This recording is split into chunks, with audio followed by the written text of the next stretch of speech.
Bom, nossa boa noite a todos. Sejam todos muito bem-vindos à nossa casa novamente. Iniciando aí o novo ano, eu espero que todos tenham tido um bom Natal, um ótimo início de ano. E vamos iniciando então, com a paz de Jesus, que ela permaneça entre nós. Vamos também cumprimentando o pessoal do Facebook do Pátria, né? Isso. E da Boa Nova, né? A comunitária Boa Nova. Antes de iniciarmos, vamos fazer uma prece. Então eu convido a todos que nós possamos elevar os nossos pensamentos até Deus, nosso Pai, a Jesus, o nosso bom e amado Mestre, e também junto aos amigos espirituais que mais uma vez estão aqui conosco, nos auxiliando, nos intuindo, nos protegendo, os mentores desta casa, que sempre nos auxiliam, que nós todos possamos ter a graça da compreensão da lição que virá ao nosso encontro nesta noite, que nós possamos ter esse entendimento e que essa essência desse ensinamento possa calar fundo em nossas almas, nossos corações, para que isso possa estar fixado no nosso aprendizado, para que isso se reverta em ações positivas, melhores, visando sempre a nossa evolução espiritual. Embora nós vemos ainda com muita distância, mas nós não deixaremos de perseverar nesse caminho, pois sempre contamos com o auxílio do alto. Que assim seja. Bom, o tema escolhido para esta noite é injúrias e violências. Injúria e violência está lá no capítulo 9, itens de 1 a 5 do Evangelho segundo o Espiritismo. Injúrias são ofensas que nós proferimos, né, com o intuito de diminuir o nosso próximo, de atacar a dignidade do nosso semelhante. E violências não precisa explicação, né? A violência, como nós veremos aqui no decorrer da exposição, ela começa no pensamento, depois ela é manifestada pela palavra e muitas vezes chega às vias de fato, agressão física, o que é bastante lamentável, né? A lei da brandura como caminho da regeneração. Existem vários caminhos que nos levam à regeneração. A lei da brandura é uma delas, né? O que trata a lei da brandura? Na verdade não é uma lei, né? Mas são regras, são aconselhamentos que fazem com que a gente possa se tornar mais brando. E com isso a gente vai estar mais propenso ao diálogo, ao entendimento, né? E não voltado para a injúria e para a violência, correto? Vamos lá. Bom, qual é o desafio moral do nosso tempo, né? Estamos atravessando aí. Então, a violência que começa no pensamento, passa pela palavra e muitas vezes culmina na ação, porque eu acabei de dizer aqui com outras palavras, né? Então, veja, o pensamento, ele é vibração, ele é matéria. Então, toda vez que você tem um pensamento violento, uma vibração ruim, você está atingindo alguém, está prejudicando alguém, né? Então, a gente precisa se vigiar, né, nesse aspecto, né, no nosso pensamento. Porque esse pensamento depois, ele é verbalizado, ele se torna uma palavra, muitas vezes palavras ofensivas, né, com aquele intuito que eu disse de prejudicar, de diminuir, de ofender mesmo o nosso próximo, né? E o pior ainda quando chega na violência física. Então aí é o fim do caminho, né? Não podemos chegar a isso, né? Enquanto está no pensamento, a gente pode ainda estar controlando, aprendendo a controlar, né? A moderar os nossos pensamentos, né? Mas muitas vezes não há um controle, então a gente passa pela palavra, pela manifestação, né? E às vezes chega mesmo à violência física, né? Pois nós vivemos em uma época em que a agressividade verbal se tornou comum, né? Infelizmente, as pessoas não estão dispostas ao entendimento, à compreensão, à fraternidade, né? Muitas vezes as pessoas reagem de forma violenta, né? Com respostas ríspidas, né? Logicamente que isso ainda faz parte da nossa ignorância, né? Nós ainda compreendemos que isso aconteça, né? A ironia, o desprezo e o julgamento circulam livremente. Então são coisas que fazem parte do nosso orgulho, do nosso egoísmo, que a gente também acaba agregando nessa manifestação, né? E as redes sociais, né, tão em moda, né, amplificam injúrias antes impensáveis, né? Então, veja, são coisas que vêm para o nosso adiantamento intelectual, tecnológico, mas tem o seu lado ruim, é que na televisão, né, quando surgiu, já a gente vê a televisão em dois aspectos também. Tem um lado ruim e tem um lado bom, né? As redes sociais também têm isso, tem os dois lados, né? Então, quando elas são usadas para o bem, para a divulgação do bem, do trabalho, ótimo. Mas quando as pessoas usam para denegrir o seu próximo, para prejudicar, para criar intriga, isso não poderia, né? Então é um caso sério. Então tem pessoas que não tinham esse poder, vamos assim dizer, de manifestação. Então a rede social deu essa possibilidade a eles, né? E o pior, às vezes, é que a pessoa se esconde no anonimato para ofender, né? Então, ou ofendem até com a identidade, mas a pessoa está lá em outro estado, ele nem imagina se a pessoa vai sair de lá para agredi-lo por conta da ofensa, né? Bom, lá no texto do Evangelho você vai encontrar o seguinte: olha, sabeis que foi dito aos antigos, não matareis, e quem quer que mate merecerá a condenação pelo juízo. Eu, porém, é Jesus dizendo, né? Vos digo que quem quer que se puser em cólera contra seu irmão merecerá condenado no juízo. E aquele que disser ao seu irmão raca merecerá condenado pelo conselho. E aquele que disser és louco merecerá condenado ao fogo do inferno, né? Raca era uma expressão usada na época, evidentemente, né? Hoje a gente não, se falar para alguém, perguntar o que é raca, a maioria não vai saber o que é, né? É um termo, logicamente, em desuso há muito tempo. E és louco também não tem nada de tão assim, né? Tem coisa bem pior que a gente fala para os outros, né? Mas na época tinha essa expressão e falavam com desprezo para a pessoa, né? E se dissesse então que ela és louca, a coisa ficava feia, né? Vamos dar uma olhada aqui no que Jesus quis dizer com tudo isso, né? Então, olha, Jesus, ele vai à raiz do problema, né? Por quê? Ele não se limita a condenar o ato extremo, o homicídio aqui no caso, né? Por quê? Logicamente, o homicídio será condenado, né? O homicida, né? Pelas leis terrenas e também pelas leis divinas, né? Que é a mais certa, né? Mas o homicídio é uma coisa que já se consumou, você não tem como voltar atrás, né? Já foi. Mas educa o espírito, né? Mostrando que a violência começa no íntimo, quando cultivamos a cólera, o orgulho e a falta de amor. Então, quer dizer o seguinte, essa intenção, que começa no pensamento, né? Ela ainda não prejudicou em parte ninguém, não matou ninguém. Mas eu tenho intenção de matar alguém, mas passar da palavra à ação são outros 500. Então, o que Jesus está dizendo aqui? Que isso pode ser moderado, que isso pode ser evitado. A gente pode trabalhar isso, né? Então, se a gente combater a cólera, o orgulho, o egoísmo que tem dentro de nós, a vaidade, né? A falta de amor, com certeza a gente não vai chegar ao alto extremo. Lá também consta as bem-aventuranças, que fala, bem-aventurados que são brandos, porque possuirão a terra, e bem-aventurados os pacíficos, porque serão chamados filhos de Deus.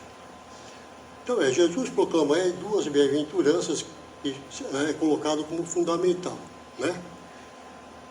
Então, ele está falando aqui dos brandos, né? e os pacíficos, correto? Então, à luz da doutrina espírita, brandura não é fraqueza, né? Nem pacificação é submissão covarde, né? Você pode ser brando e pode ser forte, qual é o problema? Né? A questão da brandura é você tomar uma posição na sua personalidade. Você vai resolver seguir um conceito, né? Da transformação íntima, né? Isso me leva à brandura, né? Isso não tem nada de fraqueza, né? E muito menos a pacificação é submissão covarde, né? Então veja que o maior exemplo que nós temos de pacificação foi com Gandhi, né? Que ele acabou libertando a Índia lá do jugo inglês sem derramar uma gota de sangue, né? Então ele foi bastante corajoso, inclusive, né? Mas ele sempre defendeu a paz, né? Então, olha, o brando é aquele que domina a si mesmo. Então, quando a gente passa a exercer essa reforma interior tão necessária, a gente começa a ter, a moderar as nossas atitudes ruins, né? Então, a gente vai adquirindo essa brandura, essa mansuetude. Isso é o próprio resultado da reforma íntima que a gente fala em fazer, né? E que não é fácil, evidentemente, mas é necessário que a gente comece a pensar seriamente nesse assunto, né? E o pacífico é aquele que já pacificou o próprio mundo interior, né? Porque veja, a paz, ela tem que começar com a gente. Não adianta eu querer aqui lutar pela paz do mundo se eu mesmo não tenho paz na minha casa, no trabalho, né? Então, essa é uma coisa que eu tenho que construir em mim primeiro, correto? Eu sempre gosto de mostrar essa frase da Madre Teresa de Calcutá, que perguntaram para ela o que eu podia fazer para a promoção da paz do mundo. Ela falou, vá para casa e ame sua família, né? Por que ela falou isso? Porque o primeiro contato, o primeiro núcleo que a gente, ao reencarnar, tem é com a família. Lá estão reunidos antigos inimigos, né? Então, a gente está ali acertando algumas arestas com este ou com aquele. Estamos também com alguns amigos que vieram juntos para que a gente possa trabalhar com aqueles companheiros, né? E muitas vezes também a gente é o necessitado, né? Então, ali estão pessoas que vieram para aprender e outras vieram para ensinar, né? Então, a família é um núcleo onde a gente faz esse exercício, né? Começa na família. Depois a gente acaba expandindo isso para a comunidade, ou para o maior círculo, né? Então, Jesus, com isso tudo, ele está propondo uma lei moral, né? Não é uma simples virtude social, né? Por quê? Porque ele juntou aí a brandura, né? Como já vimos aí as suas qualidades, né? A moderação, você ser moderado nas suas atitudes, né? Na sua raiva, na sua ira, né? Tentar conter isso, né? Na mansuetude, né? A mansuetude é semelhante ao brandeu. Você ser manso, ser uma pessoa que dá para conversar, dá para dialogar, né? Você não apela para a violência ou para a injúria, no caso, né? A afabilidade, você é uma pessoa afável, amável, né? Você cultiva a gentileza, né? Você tenta compreender as pessoas e as situações que te cercam, né? E a paciência, né? A paciência é a nossa velha conhecida, né? A gente muitas vezes acha que tem paciência, né? E a gente vê que às vezes a gente não tem mesmo, né? Então é uma coisa que a gente precisa estar atento e cultivando isso. Então, todas elas são expressões do amor em ação aplicado ao cotidiano, né? E o que é o amor em ação? É a própria caridade, né? Então, quando a gente exerce a caridade na sua ampla acepção, a gente está fazendo tudo isso e mais um pouco, né? Quando a gente compreende, quando a gente aceita o nosso semelhante, né? Quando a gente respeita a opinião do outro, né? E nunca vai contra. Eu posso expor a minha opinião, mas não posso combater, né? Porque eu não sou o dono da verdade também, não é isso? Então, Jesus aprofunda a lei, da ação ao pensamento, né? Então, veja, então naquela frase que ele fala, eu, porém, vos digo que quem se puser em cola contra meu irmão, o que ele quer dizer lá? Né? Que aí ocorre uma revolução moral. Isso. Antes, a linha humana julgava o ato, ou julga até hoje, evidentemente. Né? Então, houve um homicídio, há um julgamento, então a pessoa vai sofrer as consequências daquilo, né? Perante os homens, depois perante Deus. Né? Mas Jesus passa a julgar a intenção. A intenção de Jesus, no caso, é mostrar que antes do ato consumado, existe alguma coisa que você possa controlar, que você possa se moderar. Então é um acesso de raiva, um acesso de ira, né? Aquela coisa, não pensou, foi lá e cometeu, que depois se arrepende profundamente, mas já foi. Então isso é que nós temos que aprender a ter controle, tem que ter essa moderação. É isso que Jesus ensina para a gente, né? E a doutrina espírita explica isso com clareza, né? Porque o pensamento é força viva, como já dissemos, né? É vibração. Então, esse pensamento, se ele for bom, nós estaremos auxiliando a pessoa, mas se ele for ruim, nós estaremos prejudicando, com certeza. Então, é importante que a gente vigie os nossos pensamentos. A intenção qualifica moralmente o espírito. Então, essa intenção que nós temos, às vezes, de raiva, até de pensar em matar alguém, mostra bem, né, como é que está o nosso espírito, né? Qual é a qualidade do nosso espírito, a quantas anda aqui a nossa moralidade, não é isso? E a palavra revela o que já existe no coração. Então, você tem uma intenção ruim, você mostra a sua qualificação, né? E a palavra é só a manifestação disso tudo, né? E a gente tem aquele ditado, né? A boca fala do que está cheio o coração, ditado popular, e diz tudo. Quando Jesus menciona palavras como raca, né? Que nós estávamos falando no começo, ou és louco, ele não condena o som, né, que isso possa produzir, mas o sentimento que gera, né? Por quê? Que gera desprezo, né? Gera superioridade e tem anulação moral do outro, né? Isso tudo o que é? Isso é fruto do nosso orgulho, que é muito grande em nós ainda, né? Então, quando nós agimos com esse sentimento, nós estamos expressando aí o nosso orgulho, né? E, como eu sempre digo, o pior do orgulho é a gente não reconhecer que somos orgulhosos. Esse é o pior estágio. Quando a gente reconhece que eu sou de fato orgulhoso, como a maioria de nós, então a gente sabe que há de se combater esse orgulho e cultivar a humildade, né? É difícil? É extremamente difícil. Mas a gente tem que começar a aprender a ser brando, a ser manso, para que isso possa ocorrer, para que possa pedir desculpa para alguém, né, quando eu errei, né, ou não entrar em combate com ele, para que eu ganhe a discussão. Pelo contrário, tem muito mais valor eu chegar lá e pedir desculpa do que eu dar uma de valente em frente do outro, né? Então, cada palavra ofensiva, né, fere a fraternidade, né? Porque às vezes você construiu uma amizade, né, e uma palavra ofensiva estraga isso, né, destrói, né? E também destrói laços, né, afetivos, laços de família, né? A gente é só fazer um esforço de memória e a gente vai saber de casos em que uma palavra ofensiva, poxa, causou uma confusão de anos. Até as pessoas voltarem a se entender, demorou muito tempo, né? Alimenta o ódio, o que é pior, né? Então é um sentimento muito ruim, né? Porque o ódio é uma coisa que nos faz mal, até fisicamente, né?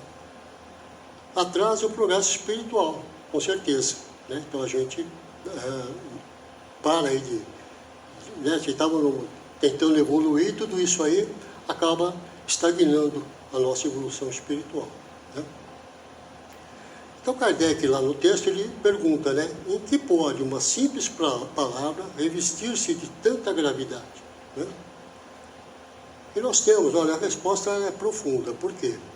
Porque a palavra traduz o pensamento. Se isso tem origem no pensamento, o pensamento ruim que nós temos, a palavra é só o condutor, é a manifestação, né? O pensamento modela a nossa estrutura espiritual, né? Então, os nossos pensamentos ruins estarão registrados na nossa estrutura espiritual, né? Estará gravado no nosso perispírito, lá estará registrado tudo, aquilo é um diário, né? Isso nós vamos carregar para o resto da nossa jornada espiritual, né? E a nossa estrutura espiritual registra hábitos morais, né?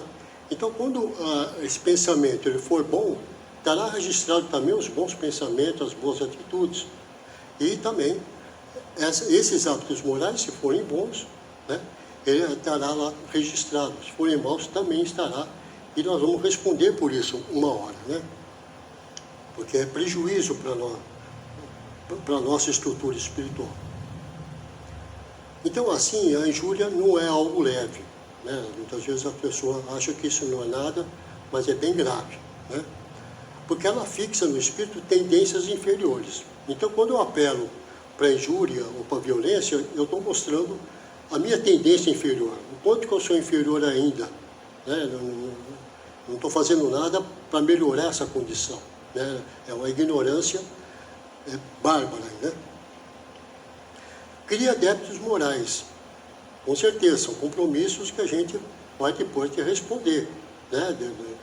De acordo com a gravidade dessa ofensa, dessa violência, a gente vai ter que responder por isso, é isso? Pelo tamanho do prejuízo. Estabelece laços de animosidade que atravessam encarnações, né? Então, a gente tem histórias que chegam até nós de pessoas que ficaram brigando encarnações por besteira, né? Sabe por quê? Porque o orgulho domina, então o outro não cede, o outro não cede, então cria essa animosidade que atravessa as encarnações. Então, encarnações perdidas, cheias de sofrimento, de muita perturbação, que a pessoa poderia estar aproveitando para o aprendizado, para poder evoluir, para poder ter paz, né? Consigo mesmo, a sua família, mas não. As pessoas, por causa às vezes, pequenos erros materiais, né? Então as pessoas dão muita importância àquilo, né? Em vez de passar por aquilo, não. Eles se engalfiam nessa animosidade toda aí, né? Então, o sentido espiritual da promessa que Jesus faz na bem-aventurança, quando ele fala bem-aventurados que são brandos, porque possuirão a terra, Kardec esclarece uma aparente contradição, né? Eu achei interessante essa parte, né? Por quê? O que Jesus pede para a gente sempre? Que a gente desapegue das coisas materiais, que a gente atente para o nosso lado espiritual, né? A gente, lógico, o material tem que ser vivido, temos compromisso, uma série de coisas, mas nós temos que se preocupar com o lado espiritual também, né? Tanto é que quando alguém queria seguir Jesus, o que tinha que fazer? Foi largue tudo, né, a sua manta, e me siga. Mas isso exigiu o quê? Renúncia, sacrifício, e muitas pessoas desistiram, porque tinham que deixar seus bens, tudo, e não quiseram, né? Agora, por outro lado, ele promete a terra aos brandos, né? Bem-aventurados que são brandos, porque possuirão a terra. O que é a terra, em última análise? É o próprio material, né? A terra com seus benefícios, com tudo isso que tem aqui. Então, os brandos teriam posse do material. Não é bem assim, né? Por quê? Porque a chave está no progresso dos mundos, né? Nós vamos tentar dar uma explicada nisso aqui, né?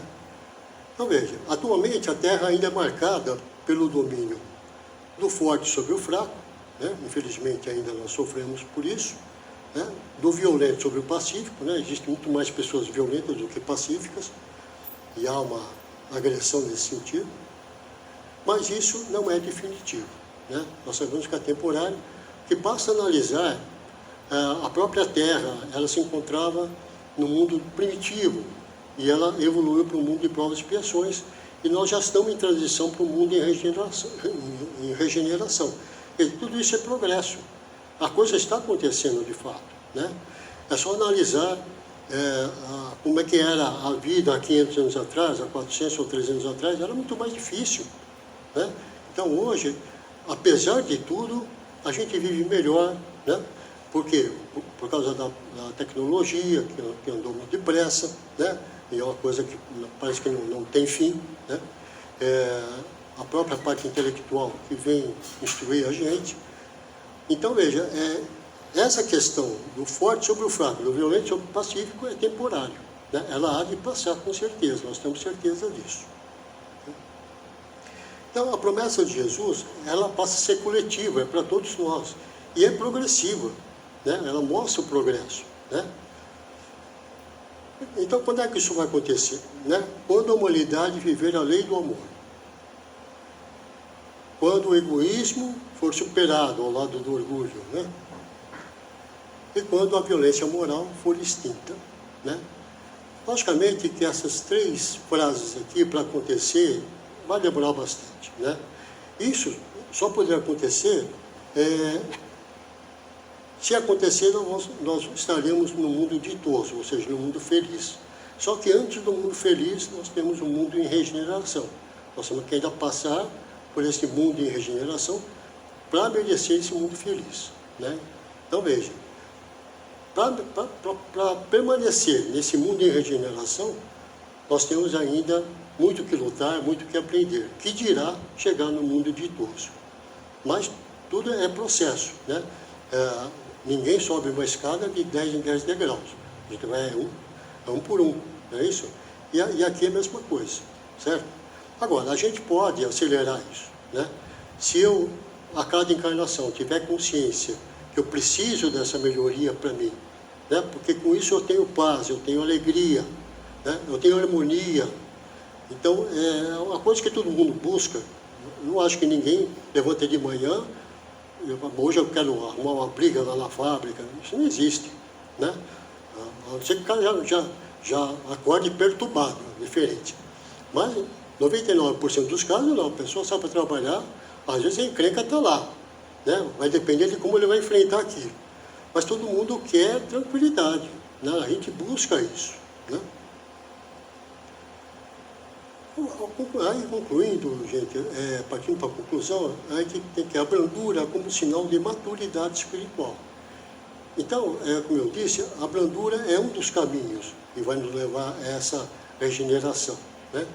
Então, veja, quando a gente começa a trabalhar essa brandura em nós, é sinal que nós estamos amadurecendo espiritualmente. Então, é muito bom isso, né? É sinal que a nossa reforma interior, com toda a dificuldade que ela se apresenta, ela está dando resultados. Então, Jesus não propõe um ideal impossível.